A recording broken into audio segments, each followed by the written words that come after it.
Selamat datang kembali. Hari ini kita mau langsung bahas topik yang lagi panas banget nih. Pasar produk digital berbasis AI di Indonesia. Kita udah kumpulin beberapa sumber menarik nih. Ada kutipan laporan pasar produk digital berbasis AI di Indonesia. Terus data ekonomi digital, ada juga studi kasus lokal. Misi kita kali ini bantu Anda biar kebayang gitu ya, petanya gimana, seberapa gede sih pasarnya, siapa aja pemainnya, terus gimana cara jualannya, cara dapetin duitnya. Dan yang paling penting nih, keretanya udah penuh belum sih? Masih ada tempat nggak buat Anda? Oke deh, yuk kita kupas bareng-bareng. Nah dari beberapa laporan yang kita pegang ini kayaknya semua setuju deh, pasar ini lagi ngebut banget. Produknya juga macem-macem ya. Ada e-book panduan AI, terus kumpulan prompt gitu, tahu kan? Perintah teks buat AI, ada tutorial video juga, sampai kelas online yang lebih serius. Iya betul, dan daya tariknya itu jelas banget ya. Potensi untungnya tuh gede, karena produk digital kan sekali jadi bisa digandain terus tanpa biaya produksi nambah banyak. Ada angka awal nih, yang lumayan bikin kaget. Estimasi nilai pasar produk digital, ini secara umum ya, di Indonesia katanya naik dari sekitar 150 triliun di 2020, jadi sekitar 185 triliun di 2022. Itu kan naiknya lebih dari 20% ya dalam 2 tahun aja. Gede juga ya kedengerannya. Betul, angka itu memang sering banget disebut dan nunjukin trennya positif. Tapi ada catatan penting nih yang perlu Anda perhatikan juga. Angka 150 sampai 185 triliun itu estimasi industri ya, bukan data resmi dari BPS atau BI gitu. Nah, kalau kita coba bandingin sama gambaran besarnya ekonomi digital Indonesia secara keseluruhan, itu wah jauh lebih masif. Laporan Google Economy SIA 2022 itu misalnya ngasih angka sekitar 77 miliar dolar AS. Itu kalau dirupiahin yang sekitar 1.200 triliun di tahun 2022. Gede banget kan? Wow, 1.200 triliun ya. Jauh banget ya bedanya. Iya, jauh. Bahkan nih kalau kita persempit lagi, lihat aja transaksi e-commerce. Menurut BI, sekitar 476 triliun di 2022. Malah survei BPS bisa nunjukin angka sampai 783 triliun.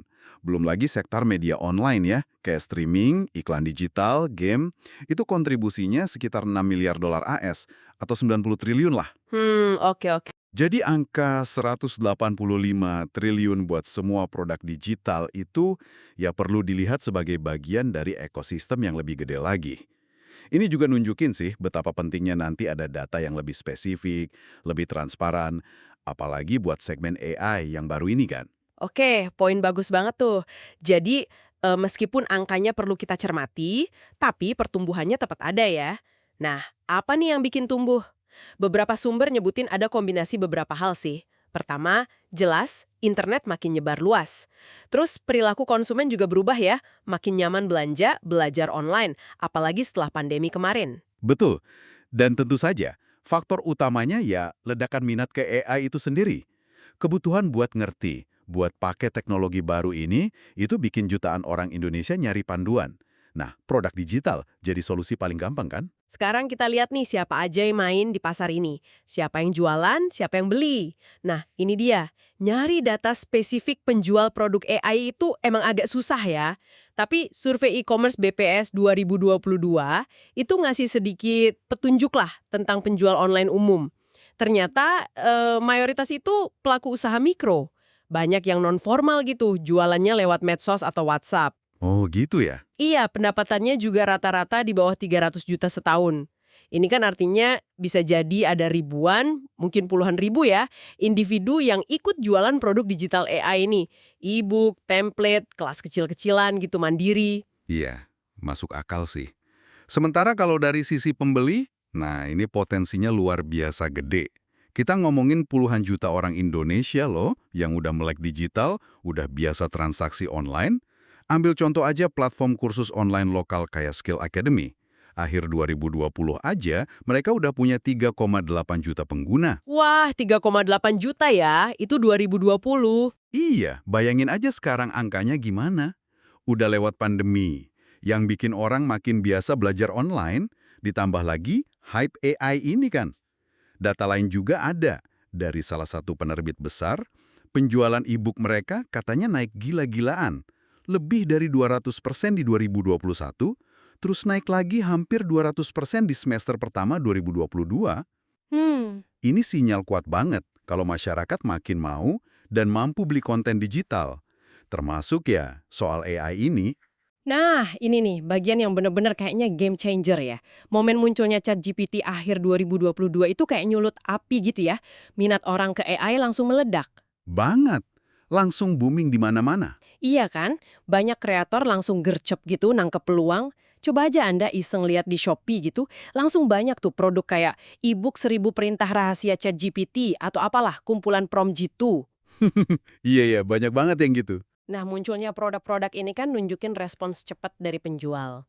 Dan pembelinya juga suka karena dianggap cara praktis, jalan pintas buat belajar pakai AI. Jadi, ya meskipun angka pastinya kita nggak punya, tapi kayaknya cukup aman lah ya kita perkirakan ada ribuan penjual aktif dan potensi jutaan pembeli atau pengguna di segmen produk digital AI ini. Oke, oke, jadi jelas ya, pasarnya rameh nih. Terus, di mana sih biasanya para kreator ini jualan? Ternyata tempatnya macam-macam ya. Kalau dari sumber kita, ada beberapa tempat utama nih.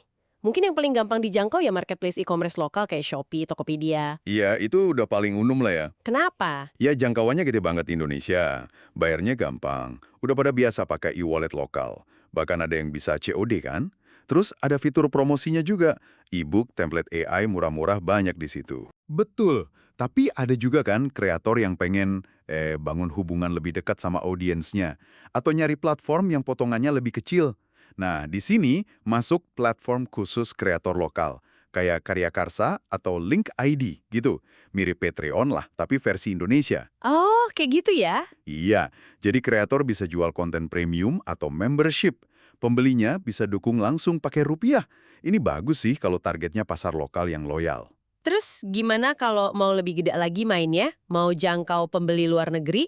Nah, itu juga banyak yang sukses loh kreator Indonesia lewat marketplace global. Gumroad itu lagi populer banget tuh. Gumroad ya? Sering denger juga sih. Iya, buat jual e-book, paket prom, atau aset digital lain. Bayarnya internasional. Ada juga Amazon KDP buat e-book atau Google Play Books. Keuntungannya jelas ya, pasarnya lebih luas, terus bisa pasang harga dolar. Buat AI gambar kayak Midjourney gitu. Nah, kreator seringnya ke platform khusus desain template global, kayak Etsy, Creative Market, Envato. Targetnya jelas, orang-orang kreatif di seluruh dunia. Oh, ada ya platform khusus gitu? Ada. Menariknya, ada juga yang adaptasi buat pasar lokal. Jual template lewat Tokopedia misalnya. Bisa juga. Terus kalau bentuknya kursus video yang lebih dalam materinya? Nah, itu masuk ke platform kursus online. Pilihan globalnya banyak. Udemy, Teachable, Skillshare. Mereka udah nyediain infrastruktur lengkap, jangkauan internasional. Tapi pemain lokal juga nggak kalah kuat. Ada Skill Academy tadi, Decoding, Baba Studio. Mereka ini paham banget pasar Indonesia. Betul. Bahkan, banyak juga loh kreator yang lebih mandiri, bikin kelasnya lewat grup WhatsApp atau Telegram berbayar, atau webinar Zoom, terus promosinya ya lewat Instagram, TikTok. Wah, banyak banget ya pilihannya. Iya, banyak banget. Tapi yang paling menarik dari semua ini, sebenarnya bukan platformnya satu-satu sih, tapi gimana kreator yang pinter itu ngombinasiin semuanya secara strategis. Jarang banget yang sukses gede cuma ngandalin satu tempat. Oh gitu. Iya, mungkin nih ya, mereka bangun audiens dulu di Instagram. Terus jual produk yang murah di Shopee biar gampang transaksinya. Nanti kursus premiumnya di platform khusus atau web sendiri. Produk bahasa Inggrisnya dijual di Gumroad. Intinya sih, ngertiin kekuatan tiap platform terus dirangkai jadi mesin jualan yang jalan gitu. Oke, oke, paham. Udah tahu tempat jualannya, sekarang gimana cara mereka beneran dapat duitnya? Kan nggak cuma pasang harga doang ya pasti.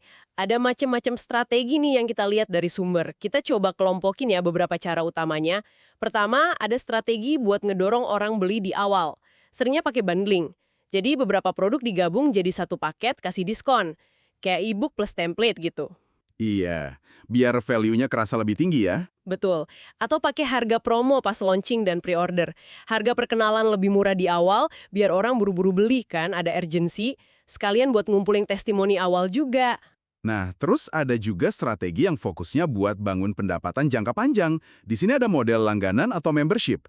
Jadi pelanggan bayar rutin, bulanan atau tahunan, buat akses konten eksklusif atau komunitas. Meskipun di Indonesia belum sepopuler jualan putus ya, tapi udah ada yang mulai nyoba nih. Produknya nanti dapat komisi. Ini cara bagus buat luasin jangkauan tanpa keluar duit iklan di depan. Apalagi kalau kolaborasi sama influencer yang pas. Pilihan platform tadi juga ngaruh ke strategi monetisasi dong ya? Antara jualan di marketplace vs jual sendiri itu beda ya konsekuensinya? Banget. Marketplace kan nawarin traffic gede langsung, tapi ya ada potongan komisi, persaingannya juga ketat. Kalau jual sendiri, di website atau Gumroad gitu, kontrolnya penuh soal harga, data pelanggan, tapi ya PR-nya nyari traffic sendiri. Jadi banyak yang akhirnya kombinasi ya? Iya, banyak yang gitu. Ini bagian dari strategi membangun corong pemasaran funnel jangka panjang. Biasanya dimulai dari konten marketing.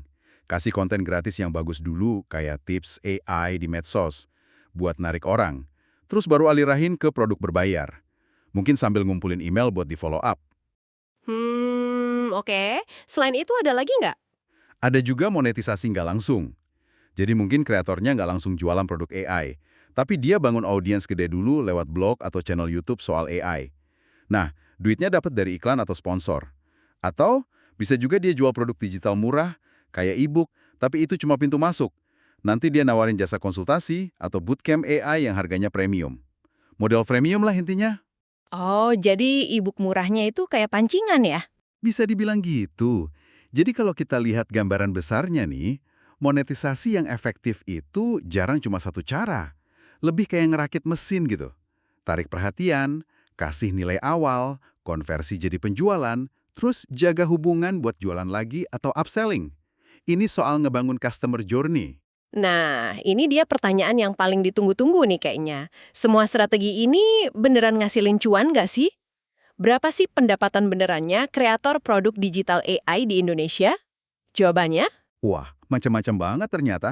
Ada yang sukses banget, tapi ya banyak juga yang skalanya masih kecil.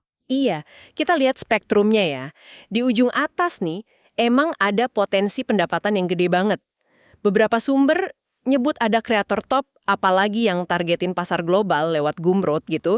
Katanya sih bisa dapat ratusan juta rupiah dalam beberapa bulan aja dari jual e-book atau template AI. Ratusan juta ya? Wow! Ada juga contoh freelancer AI lokal yang bisa bangun pendapatan pasif sekitar 5-10 juta sebulan.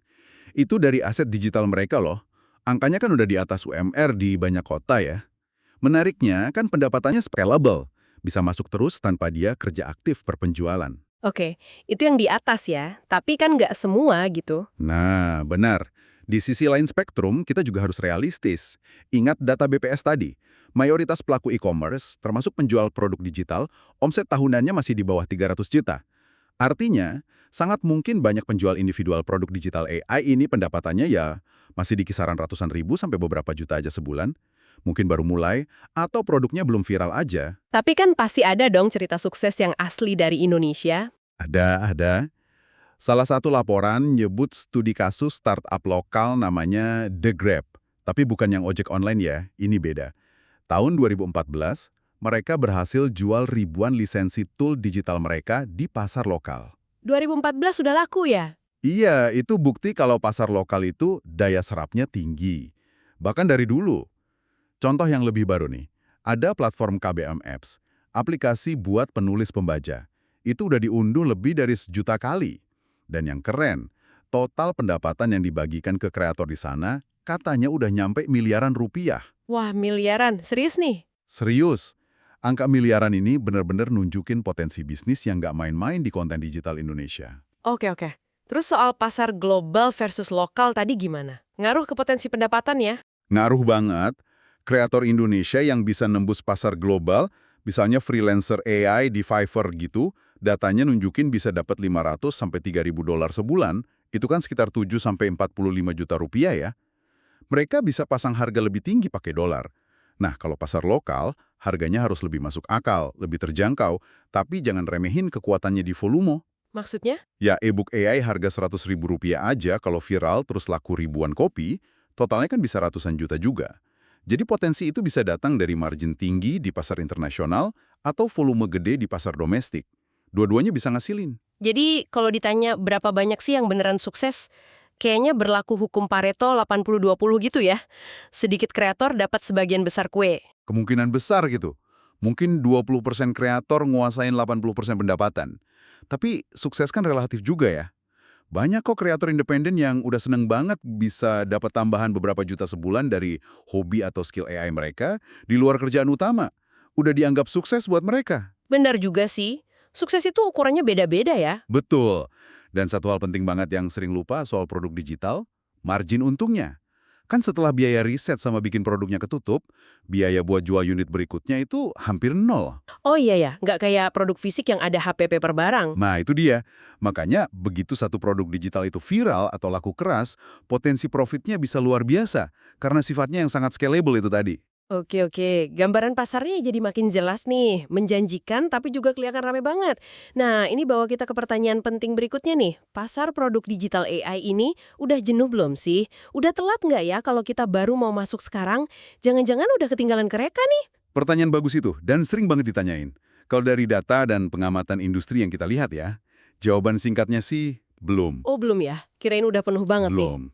Meskipun kelihatannya banjir banget ya, kreator sama produk AI baru. Apalagi sejak 2023.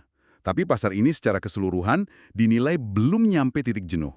Permintaannya masih kuat, bahkan terus tumbuh. Kok bisa gitu? Kenapa? Ada beberapa faktor kunci nih. Pertama, gelombang pengguna baru yang batang terus. Tiap hari itu ada aja orang yang baru melek AI, baru sadar AI itu penting, dan mereka butuh panduan dasar. Tingkat literasi digital sama adopsi AI di Indonesia kan masih berkembang terus. Jadi kolam calon pembeli buat konten edukasi AI ini masih terus keisi. Belum kering lah. Jadi selalu ada pasar baru ya? Betul.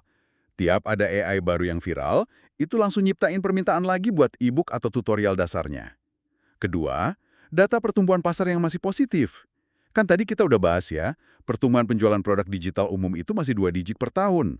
Ini sinyal pasar yang belum matang. Konsumen juga makin biasa bayar buat konten digital bagus. Ditambah lagi, kesadaran kalau skill AI itu penting buat karir ke depan, itu juga terus dorong permintaan. Oke. Ada lagi? Ketiga, AI itu sendiri topiknya luas banget. Ini bukan cuma satu curug pasar aja. Ada machine learning, prompt engineering, AI buat marketing, AI buat HR, AI buat seni, AI buat pendidikan. Wah, banyak banget. Ini nyiptain banyak banget sub-niche. Mungkin satu niche spesifik, misalnya cara dapat duit dari ChatGPT, mulai kerasa padat. Tapi masih banyak area lain yang potensial dan belum banyak yang garap. Jadi masih banyak celah ya sebenarnya? Masih banyak. Keempat, dan ini penting nih, soal kualitas versus kuantitas. Iya sih, banyak kreator baru muncul. Tapi kan nggak semuanya bikin produk yang beneran bagus. Produk yang dibikin asal-asalan atau cuma jiplak sana sini biasanya nggak tahan lama. Konsumen juga makin pinter. Mereka bakal nyari produk dari kreator yang dipercaya atau yang reviewnya bagus. Pasar itu baru bisa dibilang jenuh kalau pembeli udah ngerasa, semua produk sama aja, nggak ada yang baru. Nah, sekarang ini masih banyak banget ruang buat beda, buat inovasi. Tapi bukannya tadi ada disebut juga ya tanda-tanda persaingan mulai panas gitu, kayak di kursus online digital marketing pakai AI, katanya mulai banyak kelas mirip sampai ada yang banting harga? Tepat sekali. Dan itu poin krusial. Ya, itu adalah gejala saturasi di subsegmen tertentu yang emang lagi populer banget. Wajar itu terjadi di pasar yang lagi tumbuh cepat. Justru munculnya persaingan ketat sama perang harga itu bukti kalau emang ada pasar yang gede di situ. Oh, malah jadi bukti ya? Iya. Artinya apa buat kreator? Ini jadi sinyal kalau mereka mesti lebih pinter diferensiasi. Nawarin sesuatu yang unik, kualitas lebih bagus, fokus ke audiens yang lebih spesifik, niche down, atau bangun personal brand yang kuat. Jadi kesimpulannya, pasar secara keseluruhan memang belum jenuh. Tapi persaingan di beberapa area emang makin ketat. Kita masih di fase pertumbuhan atau growing phase, belum fase matang apalagi jenuh. Wah, menarik banget kesimpulannya. Jadi kalau saya tangkep nih ya, ini justru artinya sekarang masih waktu yang strategis buat masuk ke pasar produk digital AI ini. Asal, ya itu tadi, nggak asal ikut-ikutan, tapi masuknya siap, bawa kualitas, punya strategi yang jelas. Tepat sekali. Peluangnya masih terbuka lebar kok, terutama buat mereka yang bisa nawarin nilai lebih dan keunikan. Tantangannya sekarang bukan lagi ada pasarnya nggak, tapi lebih ke gimana caranya biar menonjol di tengah keramaian. Oke, jadi apa nih rangkuman penting yang bisa Anda bawa pulang dari obrolan kita kali ini? Pasar produk digital berbasis AI di Indonesia ini jelas lagi seru-serunya ya. Ada ribuan pemain, dari individu sampai lembaga. Ada potensi jutaan pembeli yang butuh ilmu dan solusi praktis. Platformnya juga macam-macam, lokal sampai global ada. Dan cara dapat duitnya juga makin pintar. Dan poin utamanya, meskipun persaingan kerasa makin ketat di beberapa sudut, pasar ini secara keseluruhan belum sampai titik jenuh kok. Potensi pasarnya masih gede banget. Ini didorong sama perkembangan AI yang gak ada berhentinya dan kebutuhan pasar yang juga terus berubah. Tapi ya itu, buat sukses, kuncinya makin ke arah kualitas, inovasi, diferensiasi, sama kemampuan bangun hubungan baik sama audiens. Persis.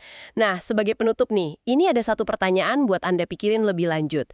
Mengingat AI sendiri kan berubahnya cepet banget ya, berkembang terus.